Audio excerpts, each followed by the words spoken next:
Back to school for Nashville parents means back to busy mornings. More showers, more laundry, more devices charging at once. Is your home ready for it? Right now, Hoffman Brothers is helping families get set up for the season with hundreds off of tankless water heaters, air scrubbers, whole home surge protectors, and washer and dryer purchases. For all of your home's plumbing, heating, cooling, electrical, and appliance needs, homeowners across Middle Tennessee trust Hoffman Brothers. Schedule your service today at hoffmanbros.com.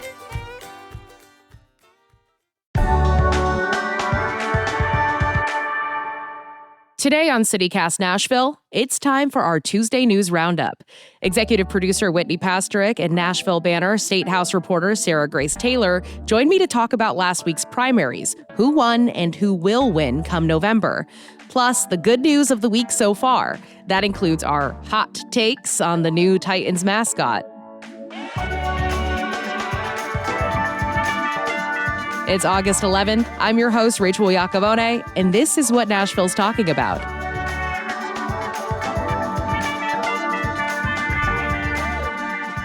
Happy back to school. Before we get started, we want to remind you that for a limited time only, if you go to membership.citycast.fm and become a CityCast Nashville neighbor today, you get to claim one of our sweet Neighbors Make Nashville tote bags. Whitney, you've got one. Give us your review. This is a very nice tote bag. It's got a good solid handle. It doesn't feel like it's going to break when you're carrying around many, many books. Sarah Grace, though, what do you look for in a tote bag? I don't know the answer to that, but I can tell you that I recently washed and dried one and it shrunk. So maybe something that's not going to shrink if I clean it. She's in the market for a new one. We've only got 9 bags left. One of those might be Sarah Grace's. But once they're gone, they're gone. That link, again, is membership.citycast.fm. Membership is only $10 a month or $100 a year, and it gets you access to tons of great perks besides this swag. Plus, you're supporting the work of this podcast and our CityCast Nashville newsletter.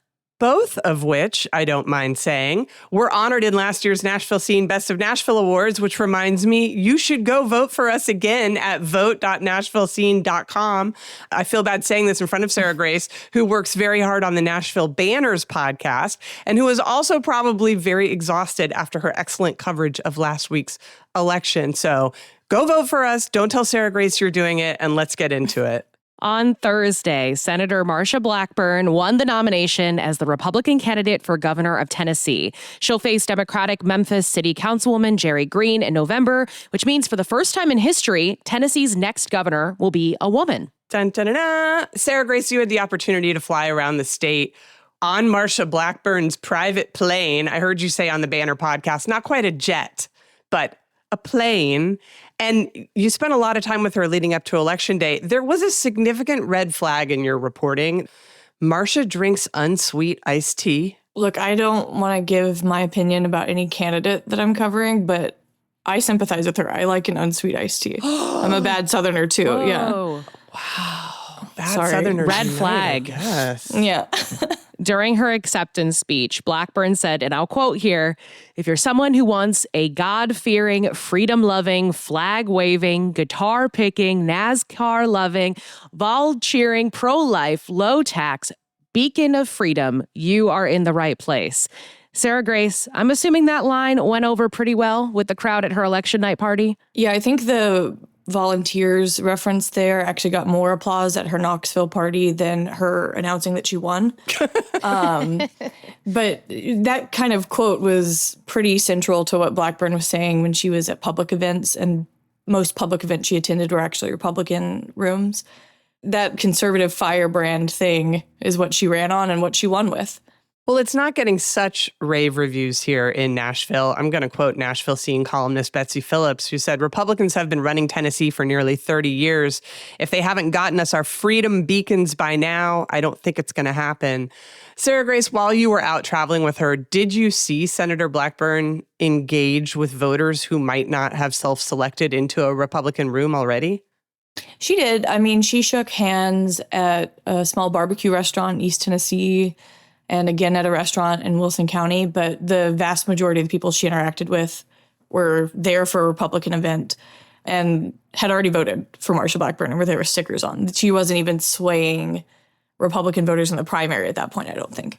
So I'm talking to Tennesseans every day doesn't necessarily mean that she was branching out into spaces where people might have ideological differences. Because even a diner in East Tennessee, there's a pretty safe bet on some of the constituency there. You know, Blackburn did this tour in the hours leading up to the election to demonstrate that thing of talking to constituents. But even when she and I did an interview during that, she was very clear that she's been working a lot in the Senate. She said they've been in session 1,900 hours this year, which she thinks is the most in history. I couldn't verify that stat, but it's more than twice what the House has been in. So she was just making the point she's doing two jobs. She's not maybe out in the field as much as some other candidates would have been. Sarah Grace, whatever happened with the Tennesseans report that Marcia was being investigated by the Senate Ethics Committee for paying congressional staff with federal funds to work on her 2024 campaign? No news on that yet, but I think you could expect to hear more about that. Oh, enticing. A teaser, a spoiler. I read somewhere that of the over 1,000 Senate ethics complaints that have been filed, only 3 have ever come to fruition. So is it rare that we even know about this? Right. And I think that's the nature of this complaint against Blackburn, is that it's probably not going to come out and be here's some tangible thing you can read about what she may or may not have done wrong. It's usually a kind of private slap on the wrist, and they're told to get their affairs in order if they're breaking a rule. She has said over and over again, as is her wont, her line on this is, quote, "There was a complaint that was made, it was investigated, and nothing," end quote. I don't know if this has any impact on how people will vote in November, but it is worth noting that we even know about it. I want to move to the Democratic side here. Jerry Green won in a landslide with 70% of the vote. What's her path to victory in November? I think Green might benefit from the redistricting that happened this summer, which has activated some Democrats, particularly in Memphis, where she's from, because they split up the 9th congressional district. So maybe she'll see some better performance than Democrats have in the last 20 years. But her path is at best uphill, I think. Yeah, I mean, it's worth noting that while John Rose and Monty Fritz combined got more votes than Marcia, I think it would probably be an uphill battle for Jerry Green to peel off any of those specific voters. Well, and there's a couple of independent candidates running, and one, Lauren Pinkston, who's gotten some attention. But realistically, if you look at the last 15, 20 years of Tennessee gubernatorial elections in the general, it's going to be largely Republican voters. Now, that said, it's also out of a very abysmal turnout every time. So theoretically, if Democrats could mobilize people, that would be a path forward, but it's a long shot. And folks, just so you know, if you go to our website at nashville.citycast.fm, we've got interviews with both Jerry Green and independent candidate Lauren Pinkston. Please feel free to check those out. I thought they were great conversations, and it really tells you a little bit more about them. Blackburn has also said that she plans to serve in the Senate until she takes office, if she wins, which would mean she gets to pick her successor there. There are several names being floated, including House Speaker Cameron Sexton and Knox County Mayor Glenn Jacobs. Sarah Grace, did you get any read on which way she might be leaning with that? No, so I talked to Blackburn about that, and I don't even think up to now she had acknowledged that she would make her own appointment. She wouldn't even talk about the process. But she said that she would stay until she was sworn in as governor if she wins. And then she has a 21-day window then where she could make an appointment. I will say we had this conversation on her plane, and Glenn Jacobs was sitting directly behind me, and he traveled with us this whole time. He was her treasurer. My instinct says that he's pretty likely, and we know that he kind of teased a gubernatorial run and then immediately got behind Blackburn when she acknowledged wanting to run. When I asked him about it leaving her election party on Thursday night, he was not entertaining any conversation about that. Well, you don't want to jinx it. It will be very interesting if you can mention the plane and he is not who is chosen. When we come back, we'll dig into the races for local, congressional, and state legislative seats. Stay tuned.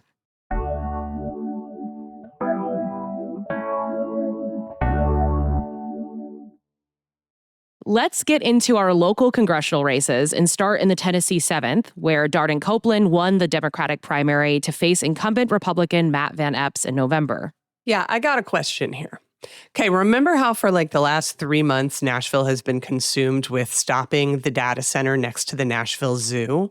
So Darden Copeland, he's always cited as a businessman, but his business is lobbying. He's got a lobbying firm called Calvert Street Group. And one of the things that they have lobbied for in the past is data centers, in favor of data centers. Why do we think that after all of this hubbub around data centers in Nashville, that narrative didn't take more hold? With the redistricting this summer, 7 changed a lot. And so a big chunk of North Nashville that was in 7 is not anymore, including where I live. So Vincent Dixie, state representative who is running against Copeland for a second time in this primary, he lost Davidson County, which I think was kind of a surprise. Right, because he had cleaned up in Davidson in that special election last fall. It changed which parts of Nashville were in that Davidson County sliver, including the part near Fisk that is facing a data center, which I think would have centralized that a little more. And the general redrawing gave more suburban areas where we know that Copeland did well last year. I was kind of surprised by the margin that he won this year, though. Yeah, and I guess I just find it weird that all of a sudden this little spark of, hey, we don't think we should put a data center next to animals, grew into this massive community movement. But that massive community movement did not then show up at this election or even really be a part of the conversation. Well, part of it might have also been that to some degree, the zoo argument was already at least temporarily answered prior to people actually showing up to vote. So it's not front of mind like it was in June since the council passed what they passed. You're telling me people don't sit around and obsess about all this stuff constantly like I do? Like once they think they've won, they're done and they go do something else with their lives? A small percentage of them do, and you can see that in the voting. Right.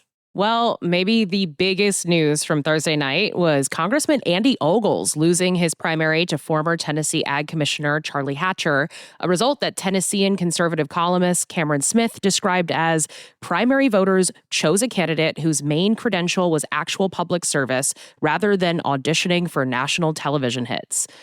Does Hatcher's victory mean there's less chance for Columbia Mayor Chaz Mulder to flip that seat? Yeah. Yeah. Okay, let's move on. District 5 was never winnable because of how it's drawn or because of the voter makeup. It's still pretty conservative, both how it existed before and with the redraw. But Andy Ogles was a beatable candidate. And so that's why Mulder was seen to have a chance, and that's not true anymore. I think Hatcher is normie enough to carry it.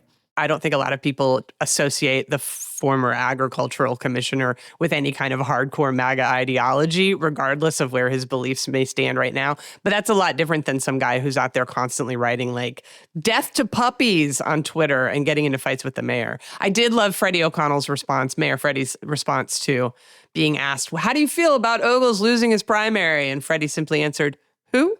Well, it's also worth noting that Hatcher kind of gets to do the best of both worlds because his history is like very normal elected official, not this loud MAGA figurehead the way that Ogles was, saying stuff that's anti-LGBTQ and anti-Muslim.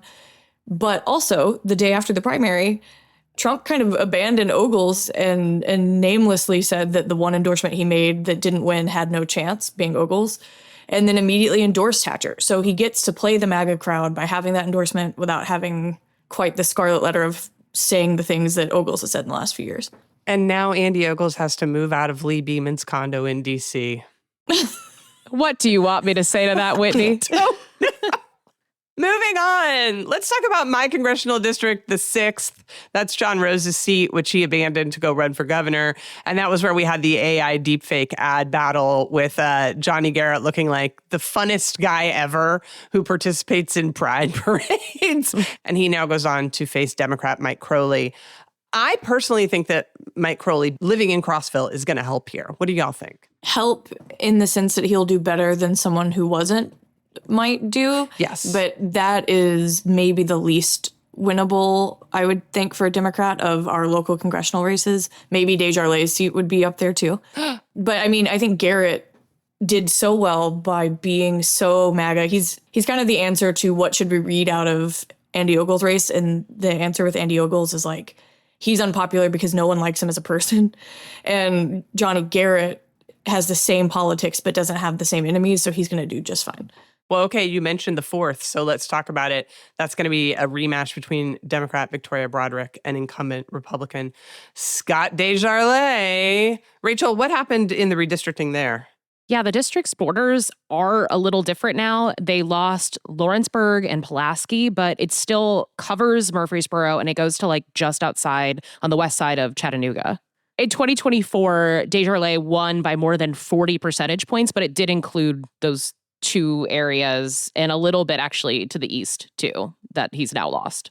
How does this gentleman keep winning when we know what we know and that he has admitted about his various affairs with patients, for example, or the abortions that he has paid for? Why does this hypocrisy never seem to matter to voters there?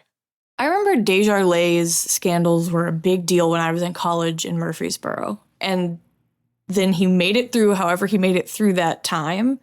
And no one talks about it anymore. You don't hear a lot about Desjardins. I think he does very much the constituent service side of being a congressman and then stays mostly out of the news. And I think that that helps you weather a decades-old scandal. So I think Sarah Grace just called me old, and I think that's fine. Well, I've got a hot take.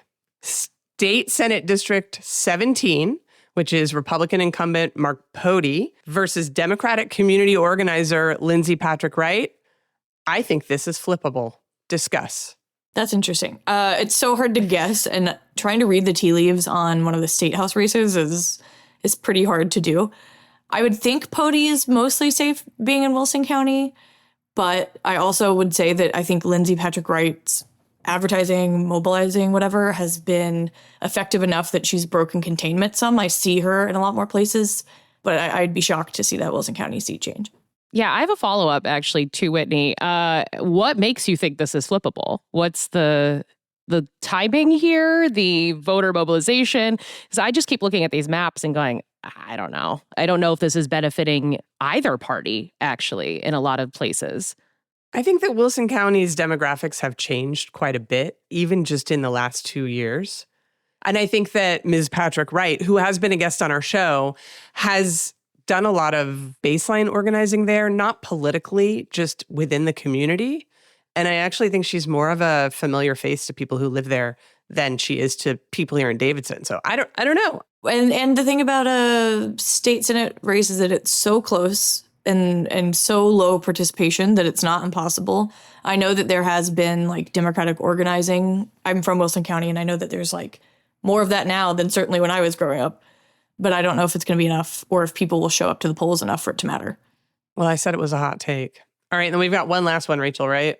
Mark Proctor, the former Tennessee Highway Patrol leader, took the Deb nod in the crowded State House District 59. That covers Belmead and Oak Hill. He had a long list of prominent Dem endorsements, and he fundraised the most, but it still came down to less than 100 votes. So does his Republican opponent, Bill Hancock, stand a chance in this district?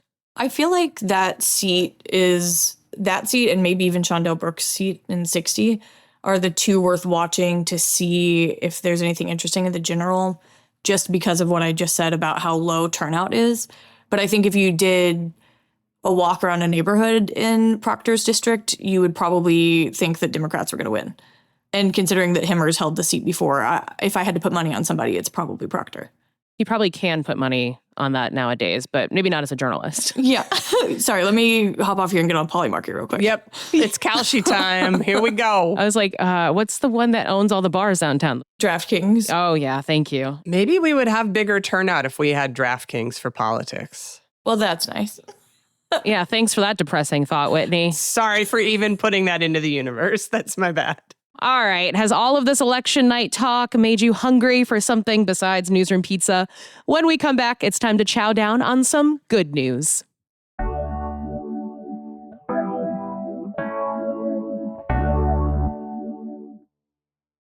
Dun-dun-dun-dun. Good news!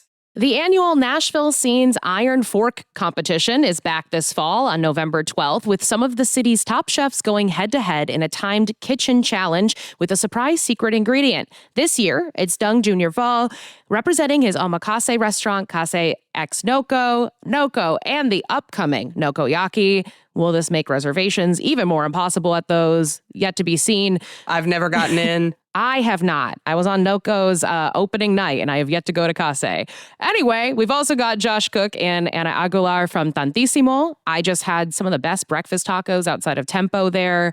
Chef owner Marcio Flores from Limo Peruvian Eatery, and Chef Alfredo Bueno from 888. Whitney, Sarah Grace, who's the favorite to win here?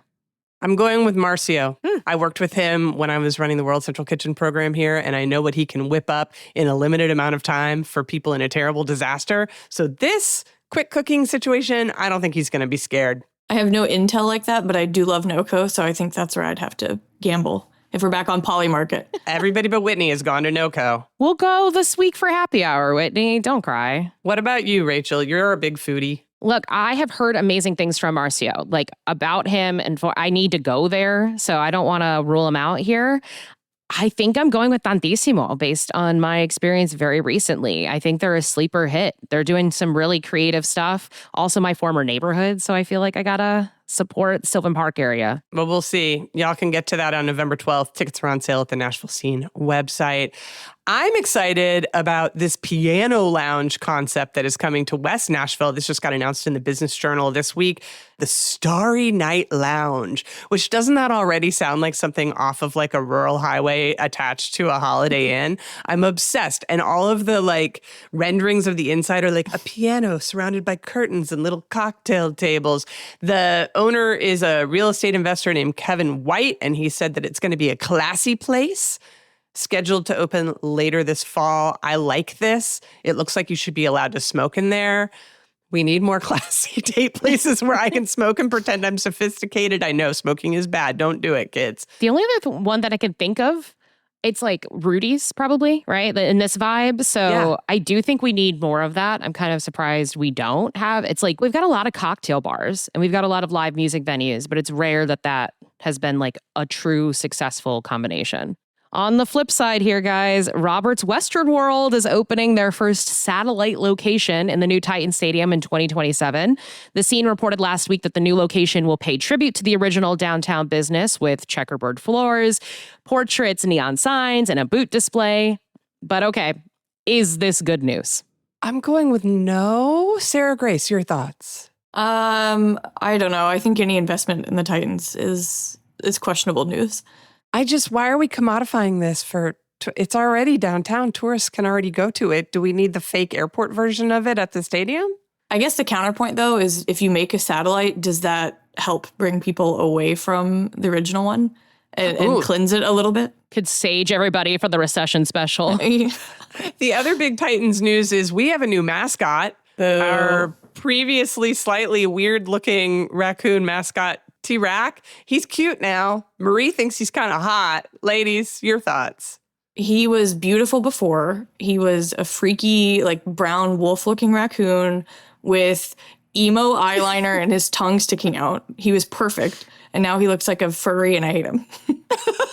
Not because of anything to do with furries. Those are just two separate facts, as he looks like a furry and I hate him. Right. I don't want to upset furries. They're not harming anyone. Cool. I do fear this guy is. Like, looking into his googly eyes, I don't know. Where's his tongue? Why is his tongue not sticking out? He looked so cool.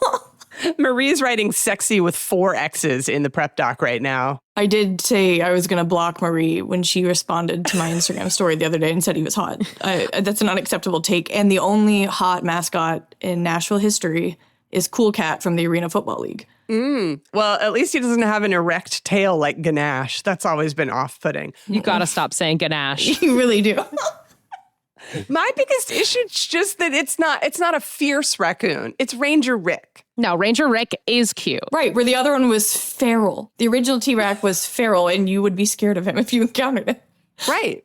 I mean, at least go the Jimothy route. It's the summer. It's the summer of hot Jimothy. At least give the mascot a short spine. You just called Jimothy hot? What's going on at CityCast? Why are you guys looking at raccoons like this? We don't know. Sarah Grace, what's your good news for today? Help us. I guess I'm going to keep it with sports. This is not Nashville related, but the Women's Professional Baseball League started last weekend. I went to the 2 opening games. It rules. We should all get very into it so that they expand and do more women's baseball. Where's our closest team? So right now the teams are in San Francisco, LA, New York, and Boston, but they're all playing in Springfield, Illinois, which is a very drivable road trip from Nashville. Oh. And it's very cool, and they will ultimately expand and play in cities wink, wink, nudge, nudge. I hope Nashville gets a team, but we have to support them for that to happen. Well, now I would be in favor of a women's professional baseball team. That's what I'm saying. I think I'm offering at this point a trade deal that we support baseball so that I get the WNHL folks. I want women's professional hockey. Yes. And I think Whitney wants WNBA. So I think we could make this trio. And women's soccer. I want a professional women's soccer team. All of the above. Yes. Yes. Sold. I think Chapstick will see plenty of us if we are getting all of these teams. Aggressive nodding. Yes. Hey, folks, finally, have you heard the good news? Our very own Marie Cecile Anderson has been working her ass off on our very first live show, The Roast of Music City. We'll be taking over the lab at Zanies on September 15th. Marie has assembled a lineup of all-star comedians to rag on this city that we all love to hate. Tickets are on sale now. They're $15. Proceeds are going to our friends at Open Table Nashville. Head on over to nashville.zanies.com and grab your seat today. You will not want to miss this. I will not be on stage, but Rachel will be. Sold. Yay. Sold. I'm not doing stand-up, don't worry, but Marie is.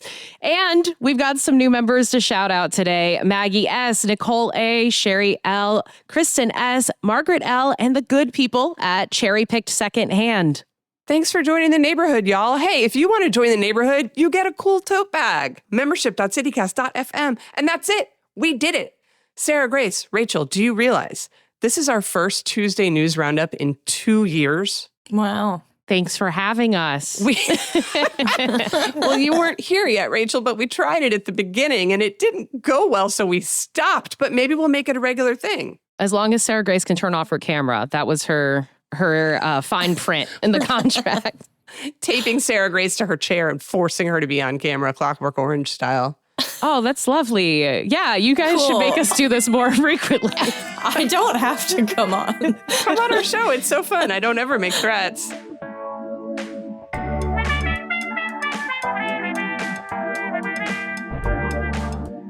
That's all for today here on CityCast Nashville. Best of Nashville voting is open now. We would love to have your vote as Best Podcast. Go to vote.nashvillescene.com and find us in the media and politics category. You've got to vote in 20 categories for it to count, so be sure to spread the love. And don't forget, you can support this show and get great perks by becoming a CityCast Nashville neighbor at membership.citycast.fm. If you enjoyed the show, why not tell your friends? Rate the show, leave us a review, and subscribe to our CityCast Nashville newsletter. We'll be back tomorrow morning with more news from around the city. Pa'lante!